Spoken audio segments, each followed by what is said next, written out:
Ce 26 janvier sur Instagram, le journaliste Clément Garin a révélé qu'un objet acheté par Caroline Margeridon dans Affaires conclues avait été remis en vente à un prix d'or. Une affaire qui risque d'entacher la célèbre émission. Chaque soir dans Affaires conclues, Sophie Davant se délecte des objets proposés par les vendeurs. Et il arrive parfois à l'ex-femme de Pierre Slade de craquer pour quelques babioles. Il m'est arrivé de craquer une fois pour une lampe, pour des petits tableaux aussi. Généralement, je les rachète aux acheteurs qui ne font pas de plus-value à cette occasion. Je m'attache aux personnes comme aux objets qui m'entourent.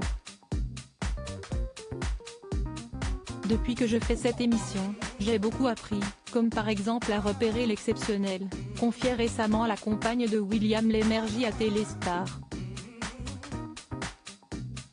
Si les téléspectateurs adorent Affaires conclues, c'est bien évidemment grâce à l'équipe d'acheteurs qui entoure Sophie Davant.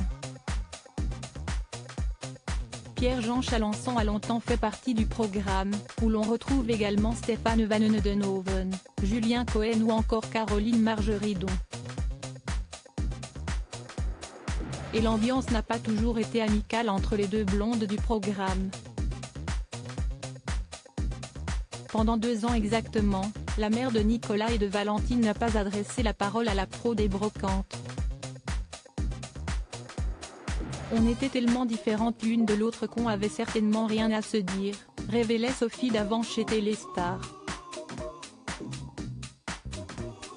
Une boîte de jeux mise en vente à 12 000 € dans Affaires conclues, Caroline Margeridon se fait régulièrement remarquer pour son esprit de négociation.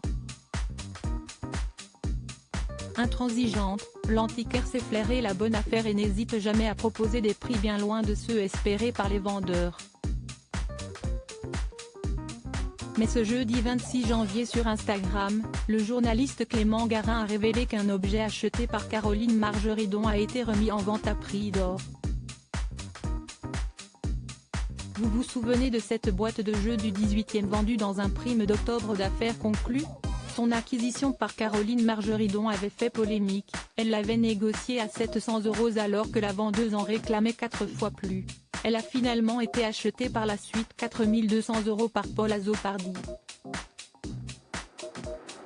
3 mois plus tard, ce dernier l'a mise en vente à 12 000 €. Jacqueline, la vendeuse professionnelle, avait donc une pépite d'or entre les mains, a rapporté le journaliste sur son compte Instagram CG. Scoop, photo à l'appui. Ah, l'art de la négociation.